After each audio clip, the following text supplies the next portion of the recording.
Ayun. Ayan ang napakaraming mali ngayon. Nako. Anong pangalan nung congressman na nag-deliver ng privilege? Congressman na Roland Bariliano po, ng Maynila. Opo. Ang mali doon, hindi naman lang nila naisip na kapag ka ang isang panukalang batas, yung bill, ito yung panukalang Opo, batas, panukalang yung batas. budget. Oho.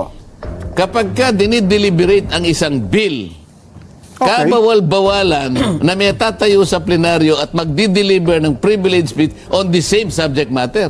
Bawal pala Tradisyon yun. yun, Bawal tradisyon. yun. Hindi lang kami, maski sa Senado magtanong ka, kilala mo naman si... Tama, kung Francis Tolentino, Sentol, opo. Tanungin mo si Tol. Ayun.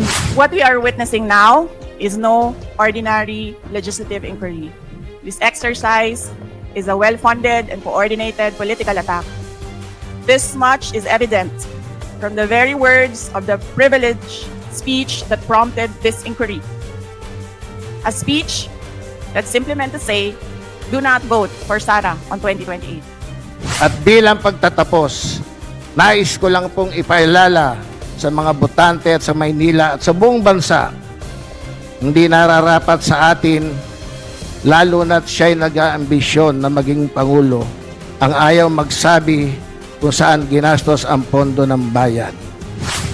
It is clear to me that this inquiry is not about misused funds, accountability, or governance. Instead, it is solely aimed at discrediting my name and my office to prevent future political contests. I hope they will be entered into evidence after the resource person are sworn to tell the truth and nothing but the truth. Thank you, Congressman Valeriano. Well, ito na nga po, Kong. Napunta tayo dun sa... so, ano pala yun? Ano ba yun? Investigation po ba yun? Sinabi nila... In aid of legislation? Sinabi nila, investigation in aid of legislation. Okay. Ngayon, dahil nahuli ako, sabi ko, teka muna, Mr. Chair, pwede po ba akong magtanong? Opo. Dito po kasi sa tuntunin ng ating committee, sabi kong ganyan, sa section 2, sinasabi, bago tayo magsimula, dapat merong preliminary determination na itong pinag-uusapan natin, Oho. ito nga yung privilege speech, principally and directly related to misfeasance, non-feasance, and malfeasance. Okay, opo. Kasagot-sagot nung chairman. Chairman ng komite, oho. Sabi ko, kasi kung ang naririnig ko ito, pinag-uusapan nyo naman confidential fund at saka yung intelligence fund. Oo. Hindi ka ako nabanggit sa privilege speech ka ko ito.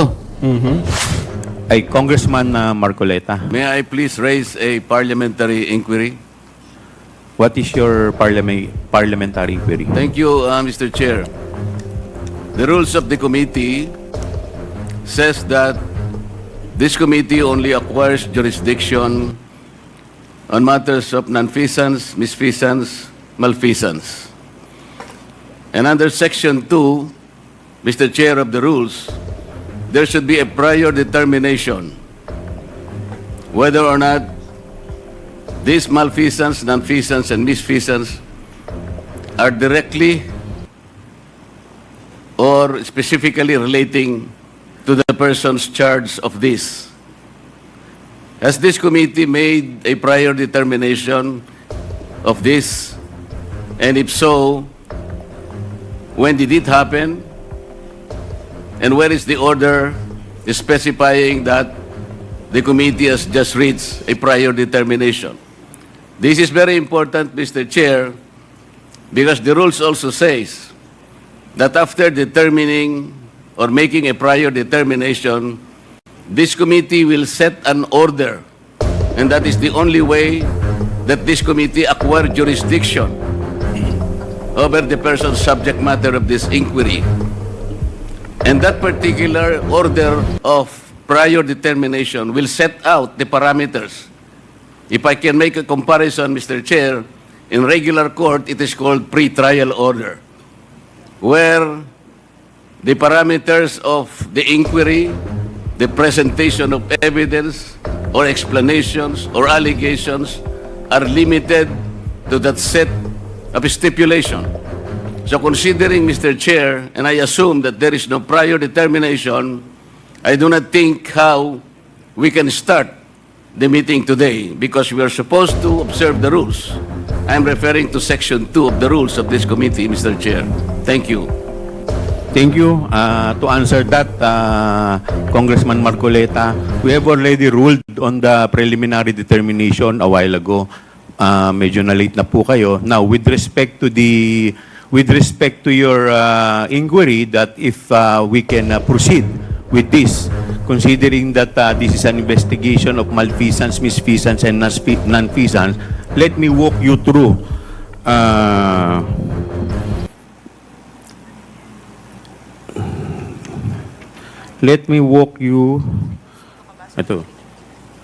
through the definition of a good government and public accountability. It provides that all matters directly and principally relating to malfeasance, misfeasance, and nonfeasance in office committed by officers and employees of the government and its political subdivision and instrumentalities, inclusive of investigations of any matter of public interest on its own initiative or upon order of the House. Binubulungan siya ng mga Opo, ng staff nasa tabi, niya doon. opo. Marami na siyang staff na abogado rin eh. Opo. Your Honor, sabi niya, hindi lang naman eh kaya ganyan. Basta sinabi niya, anything that is in connection with public interest. Oh, yung confidential fund and intelligence funds are matters of public interest. Aha. Oh, For the information of everybody, the issue on confidential fund is a matter of public interest. Lahat po tayo ay interesado, hindi lamang po tayo, yung publiko po, interesado kung paano po ito nagamit. Kaya yun po ang dahilan why this committee has jurisdiction over the subject matter. But, Mr. Yes, Chair, Congressman Marcoleta. Mr. Chair, under Section 5, there should be a record of preliminary determination. It says that the proceedings in the preliminary investigation or determination shall be recorded through stenographic notes. What you were mentioning are motu proprio cases. I am assuming that this committee started by way of a referral because of a privileged speech delivered on the floor by one of us. And so this is the main subject matter of this committee meeting, and to which we should first determine preliminarily whether or not this committee acquires jurisdiction. And I demand a record of preliminary determination under Section 5 because it says, upon termination thereof, Mr. Chair, the chairperson shall issue an order which shall recite in details the matters taken up. So what are the matters taken up, Mr. Chair? I think we should be able to comply with these elementary rules as specified in the governing rules. Well, considering that we are still we have yet to proceed to the interpellation, we are still in the period of recognizing the resource person as well as the witness. With that, the chair declares 1 minute suspension. nandun na ako, Mr. Chair. So, did you make a prior and preliminary determination na yung pag-uusapan natin na intelligence fund at saka confidential fund ay directly and principally Opo. related to malfeasance? Malfeasance, oh. Nasaan ka ko yung order mo? Oho. Nakalagay dito sa Section 4 at saka Section 5, gagawa ka ng order delimiting the investigation. Parang pre-trial order ito, kumbaga sa korte, sabi Oh, ko. tama nga naman. Oh. Nasaan yung pinirmahan mong order? Kasi kanya wala ka rito. Basta't sinabi namin merong jurisdiction. Hindi nga ganun na nakalagay, there should be a preliminary determination. Oho. Pagkatapos i-set out mo by means of an order, ano-ano yung parameters, bakit konektado sa malfeasance? Oho. Malfeasance ba, non-feasance o misfeasance? Kailangan mong yan. Kailangan mo ipaliwanag. Nako. Oo, may pumunta. Alam mo naman yung mga agaw na, may gumaganyan-ganyan na naman sa akin. Akala mo naman nakakaintindi yung mga yun. Yung isa, alam mo naman yun, huwag na natin banggitin. Opo. Then ako naman, wala ba, kaibigan mo naman yung mga yan. Eh. Opo. Pero doon sa punto ko, ako nangingiti sa bahay. Sa kasamang palad, kaibigan ko nga. Ayun naman po ko, mga kaibigan nyo. Kaya huwag na natin banggitin. Baka, ako. Pero ang nakalimutan ko lang, dahil sa pagmamadali ko kasi, Jen, Opo. una, anong pangalan nung congressman na nag-deliver ng privilege? Congressman na Roland Bariliano po, ng Oh. Maynila. Opo. Ang mali doon, yun ba ay nayopay ito? Hindi. Parang third termer na bata o second termer na congressman ng Maynila. Oh, sa makatwid, marami nagkamali doon eh. Siya, at saka kung sino man yung deputy, kung sino man yung speaker ng panahon na siya nag-deliver, Opo. kaya pati yung isang batalyon na kasangkot sa opisina Opo. ng majority leader. Oho. Kasi ang majority leader ang bastonero. Tama po. Plena rito eh. Lahat ng kanyang deputy majority leader, assistant deputy majority leader, hindi naman lang nila naisip na kapag ka ang isang panukalang batas, yung bill, ito yung panukalang Opo, batas, panukalang yung batas. budget. Oho. Kapag ka dinideliberate ang isang bill, Okay. kabawal-bawalan na may tatayo sa plenaryo at magdi-deliver ng privilege speech on the same subject matter. Bawal pala yun. Bawal tradisyon. yun. Hindi lang kami, maski sa Senado magtanong ka, kilala mo naman si... Tama. Kung Francis Tolentino, Sentol. Opo. Tanungin mo si Tol. Ayun. So, Tanungin mo si Robin Padilla, baka alam niya. kay Sentol na lang po, okay na tayo. Tanungin mo kay Senator Jinggoy, baka hindi niya alam. So, ganun pala ang practice, Kong. Oo, nakalimutan ko. Opo. Kasi nga, medyo hindi pa ako kumakain kanina eh. Opo. Yan, sige. Siyempre, patawarin na nila ako. Dami ko rin ng mga... Nakalimutan niyo yung yung notes niyo. Pumunta ako sa kuryente, ang lakas pa ng ulan. Yung note ko, hindi ko dala. Kasi kung minubulsa ko dito, ang ginawa ko, wala na. So, akala ko tapos na ako. Yung minota ko, na nandun sa pangatlong bahagi, hindi ko na naalala. Ayun. Ngayon, hindi pwedeng mag-deliver siya. Bawal yun. Dapat pala pinigil siya nung kung sino man nakatayo sa oras na yun.